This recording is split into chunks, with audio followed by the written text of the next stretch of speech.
You're right, guys, and welcome to episode number 6 of the Derby Crowd Live. And to start off this episode, we're currently bottom of the table, however only 2 points off the safety with Huddersfield on 15, so hopefully at some point in this episode we can actually get out of the relegation zone. It's been quite a while down here, but of course we did have the minus 12 deduction at the start of the season, which I actually don't mind. I think it's going to be quite interesting to see whether we can make up the points in the last half of the season to potentially get into the playoffs. That's going to be the main goal for me, and the main motivation. So yeah, in the last episode we did go to this 3-5-2, which I think is definitely the best way to go forwards, because I think what it gives us is a lot more options going forward. You've got essentially 3 attackers. You've got your width with Joswiak and Byrne, and it ticks all the boxes in terms of basically we can move Buchanan to either play him there at centre back or even as a left wing back, basically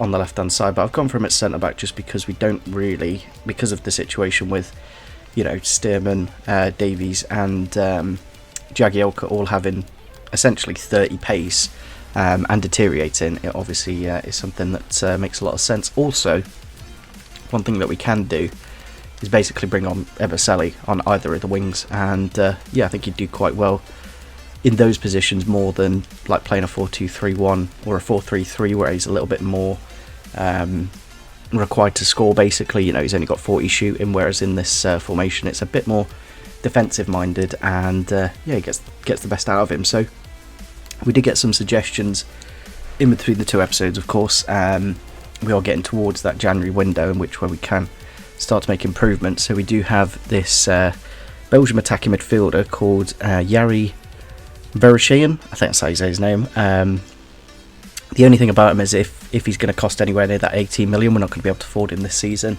But obviously with him being 20 years old, he's one that we can keep an eye on and potentially bring in the future. Next up we do have Jared Branthwaite from Everton. I quite like the idea of this one actually. He's 6'5", and obviously those links with Rooney and Everton and stuff like that. Nice young centre back, probably around the 70 mark, and probably goes at least to 80, so I think long term wise he'd be a good one to potentially bring in January. Next up we do have Junior Bramado from I think that's the Norwegian league, or is it the Danish league? Midtjylland, I can't remember, I'm not 100% sure, but yeah, he looks quite good actually. He's 6'3", and he's got really good acceleration, sprint speed, all the good physical stats, so might be a bit of an R9 regen, so we'll have to have a look and see what the scout report comes back with. Unfortunately, Adeyemi has just moved to Louvain in the Belgian league, so not going to be able to get him, but obviously, again, another one we can look at in a couple of seasons' time. And we do have a really interesting one here, actually, a Daryl Dykey.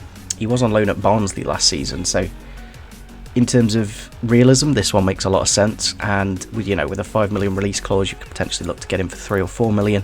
I think that could be a really, really good one. And then we got a couple of Simeone's sons here. We can look and see if we can potentially bring those in. So if you look at the recent form, we start to get into a little bit of rhythm. We got a win against Bournemouth. We drew against is that Barnsley? Yeah, Barnsley. I think that was the one where we were 2-0 down, and I simulated it with like 4 minutes left, and somehow got a win. Somehow got the point. So yeah, it's one of those where I think I actually don't mind it. I actually quite enjoy the challenge of this ultimate difficulty. A lot of people saying like lower the difficulty, but in the past it's just been far too easy to get promoted. So I don't actually mind an extra season in the Championship, because then it gives the chances for like Bird and Sibley, Knight. They can get into the mid 70s. For when we get into the Premier League, so it makes a lot of sense long term wise as well. Like Stretton, if we got promoted this season, there's no chance in hell that we're going to be using Jack Stretton in the Premier League. So if I can get him towards top end 60 by the end of this season, then you can get into the 70s next season in the Championship, then that'll be something quite good long term. We do obviously have Bobby Duncan here, which I'm almost tempted to put in for Baldock, because they are actually quite similar in terms of stats, both about the same pace and shooting. Both of them quite short, so it does make quite a bit of sense. But I think I'll keep him on the bench for the time being, Baldock, because he did get a decent goal in the last game. I might even be tempted to start him. I think we might just rest him up and put Duncan on the bench, and then that way we don't have any fitness issues. Championship top goal scorer of Harry Wilson. Obviously used to be on loan at Derby, so hopefully he didn't score today against his old club. Obviously Fulham with their Craven Cottage, so it would be nice if eventually they did add, essentially every team in the game have their stadium, so that'll be something long term we could look at. It's a bit of an interesting one, Fulham. They've got Nathaniel Chalabar, Seri. It's a very good team, actually. It's probably one of the best rated teams anyway. We do have Alejandro Silva, but no Mitrovic, which I'm quite interested to see. He's not about, and so is Christie on the bench as well. Quite surprised he's still at Fulham. I don't know what I think about Fulham. Like, it's a good team. It's quite a fun career mode as well, because you essentially pretty much promoted first season, then you can go into the Prem straight away. So it'll be interesting to see what kind of performance we get today. Obviously, I tend to do better against the teams at the top than the ones at the bottom. It's a good ball into Bobby DeReed in a dangerous area, puts it across the face of goal, and it's into the back of the net from, I think that's Cabano, might be Seri. Yeah, I think it's Cabano. Just like, Fulham, one of the best attacking teams in the league, and we've been caught out there. And that's full time then against Fulham. Other than their actual goal, they didn't really create too much. We just didn't create too much either. So as you can see, the only highlight is the goal. Loan offer for Liam Thompson then. There's an option to buy as well. He's probably one of the better youngsters that we've got.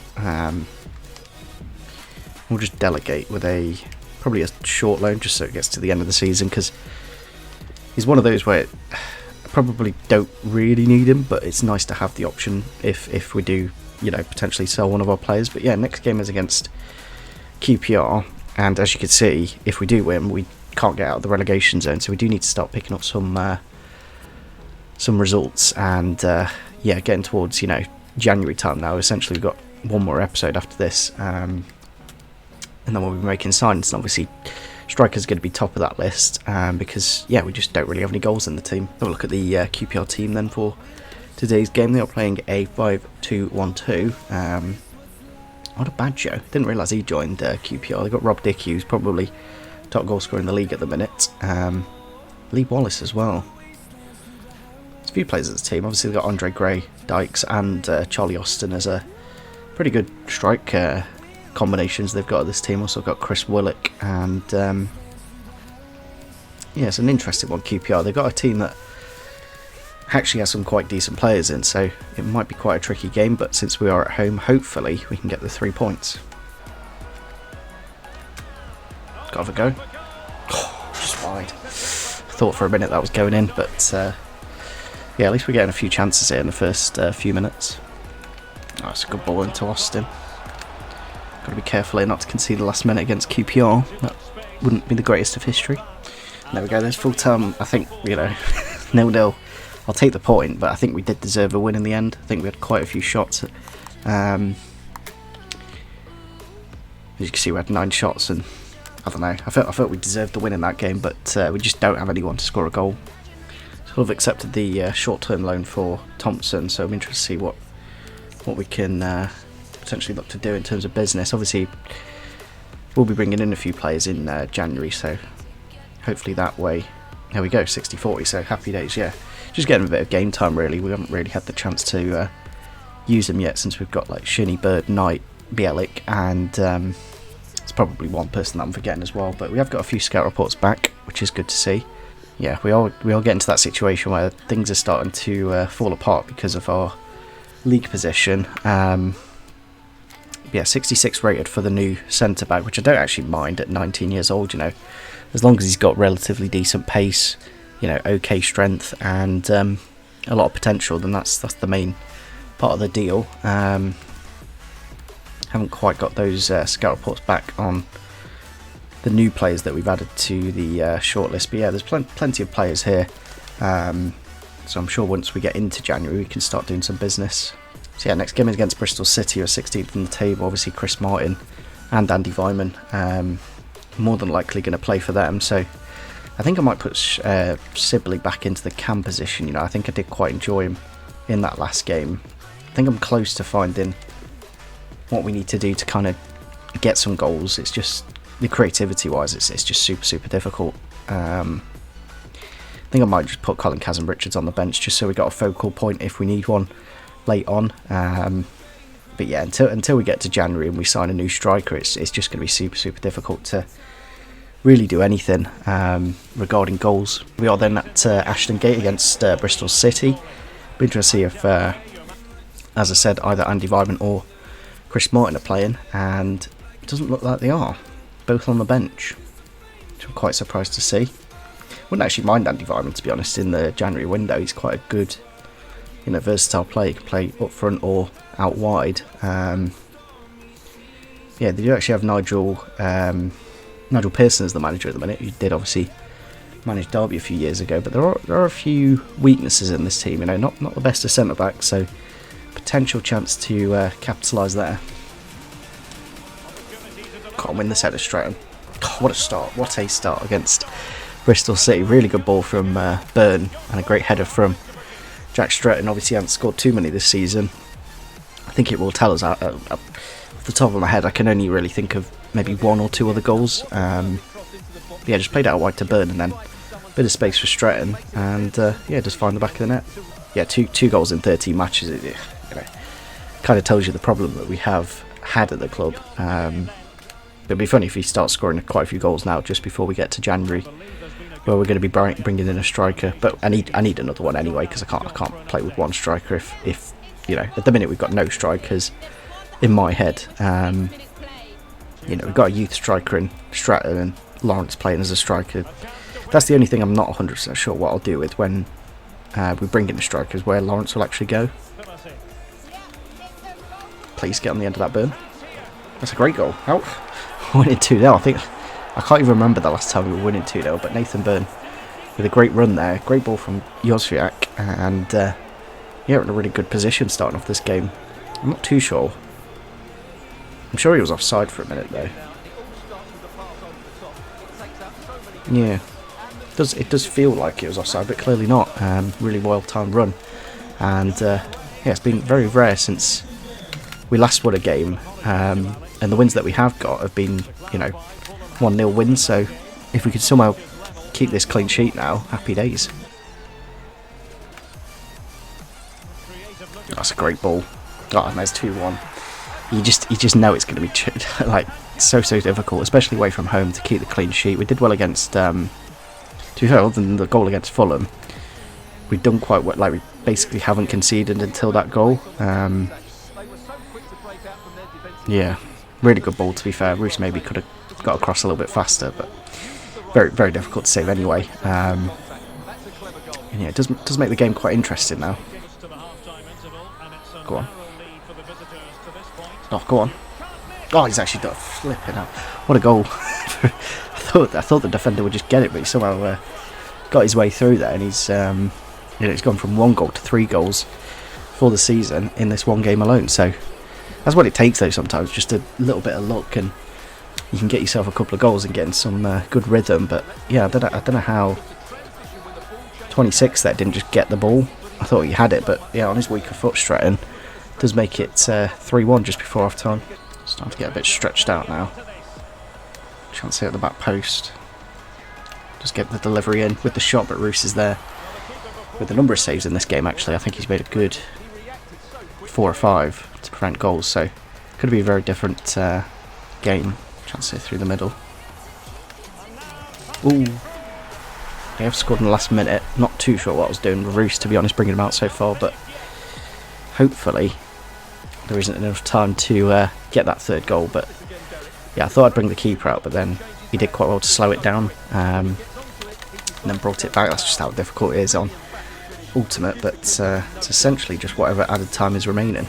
There we go, full time against Bristol City, 3-2 win in the end. Really good 3 points to get as well. Like, ideal situation is to get out of the relegation zone before we get to January, because then it just makes negotiating a little bit easier to get some better players into the team. So yeah, it'll be interesting to see what position we're in now. We are off the bottom of the league, but we're 2 points away from Cardiff. We're in 19th, so yeah, we do need to keep up this momentum now against Blackpool next, who are in 19th. So I'm quite surprised to see Blackburn bottom of the table, to be honest. They've got very good players when you think of their team. But yeah, a couple of goals for Stretton, and it's just made all the difference really in the result. Scout report here then for Branthwaite. Yeah, he does look quite decent. The only thing about him is his wages are quite high because he's a Premier League player. I know it's only 10k, but you know, for the budget that we're on at the minute, it is a little bit high, but maybe you can get him lower since we are dropping him down a league. But yeah, we've got about 4.6 million, so that's, you know, realistically a couple of really good signings. You know, one of those is probably going to be a striker.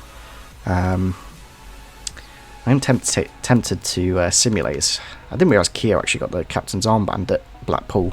I think we probably just go with the same lineup that we did against Bristol City, because that did do so well with Stretton on the left hand side. Here we are then against Blackpool. Really important game, because if we do win it, hopefully we can come out of the relegation zone. They are playing a 4-4-2.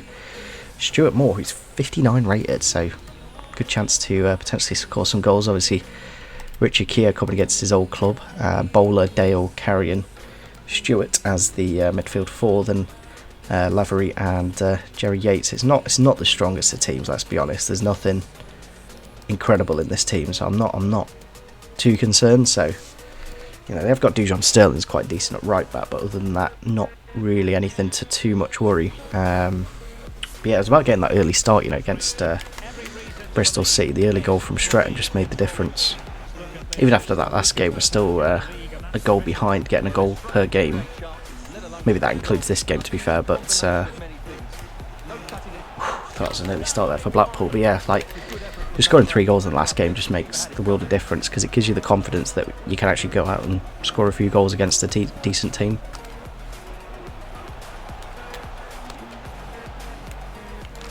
Please. And exactly the kind of goal you need when you're in a relegation battle. Just something like that, just to take the weight off and put all the pressure on the opponent. Really, don't know what the keeper was doing, to be honest. Usually they just clear it. No idea. Probably goal of the season so far, but yeah, Louis Sibley gets the goal. I don't know if he scored 4 goals, to be fair to him. Which I can't really remember him scoring another goal, which is a bit bad, but maybe that was early in the season. I don't know if I don't think it would include pre-season. Yeah, Morrison is an interesting one, because he feels really good when you use him, but his actual contribution isn't actually, like in terms of goals and assists, he doesn't actually put too much in. But obviously with him being a lot older than Sibley, in terms of the long-term potential, Sibley's obviously much better. That's a great ball. Can't beat that goal. You literally can't beat that goal. Tom Lawrence with the header as well. And a great delivery from Yuzviak, and I don't know what's happened. I don't know if the game's just like clicked or something. It's just about having momentum, really. The problem is, because I only do like 2 or 3 games an episode, what I tend to do is like get into a bit of good form by the end of the episode.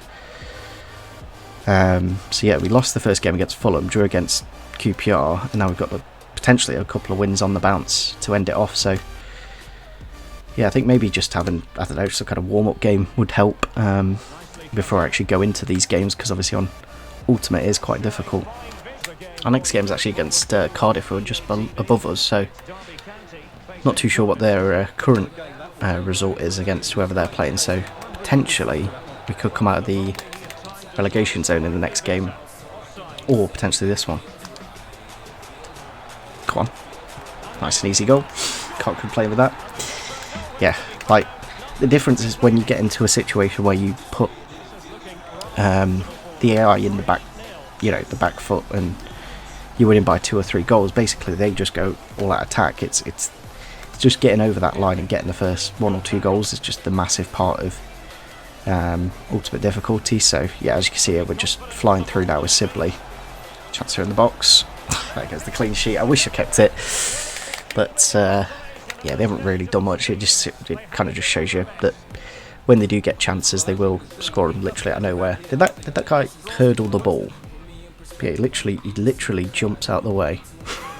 Usually on old FIFAs, they just like get the ball and hit them, but that just shows how overpowered the AI. I'm not too sure if he is on. I think he's just on. Yeah, Buchanan's keeping him on side. Maybe he would have been interfering with play if he was offside, but it's not going to make a difference to the result anyway. We got the 3 points, and that's the main thing. So as you can see, we are just inside the relegation zone on goal difference, because obviously we conceded like 3 goals in those 4 games. But our next opponents are Cardiff, who are on the same amount of points as us. So if we get a win in that game, we could potentially go all the way up to 16th. And you know, we're only, what is that? 38 points for Forest. We're on, yeah, we're about 18 points, which it does sound a lot, but if we can get ourselves a really good striker to go up front, then, you know, we've got plenty of chances to potentially do something about that. We will have a look at the scout report for Yari, and yeah, I think he's just out of our budget really. We've got about 4.5 million, and he'd cost us about 8 million, so not going to be able to get him. I don't know if Rahman's there. Maybe he suggested Rahman, but I know he's a very pacey forward. But yeah, we do have the message here about losing the 4 players, but I think I'm just going to probably let them go, and if anything we could potentially transfer list them and maybe get a little bit of money between now and the window opening, because yeah, we haven't really played with them. We'll list up Jagielka as well, even though his value's pretty low anyway. So with Curtis Davis, if I can get any of these players sold, then you know you're looking at an extra couple of 100,000, also up 700,000. That's quite good. But yeah, we've had a bit of growth to Bielika, up to a 75 right now, which makes him the highest rated player. I think he was the highest anyway, but definitely puts him above and beyond everyone else. Same with Knight and Bird growing. So it's good to see we are starting to get a bit of development in the team, and yeah, we can maybe look at just improving, you know, the lowest rated players in the team, such as Stretton and Forsyth in this next window. Obviously we have got the centre back coming in already, but we are potentially going to lose Sturman, Jagielka and Davies. So yeah, we'll catch you all next time.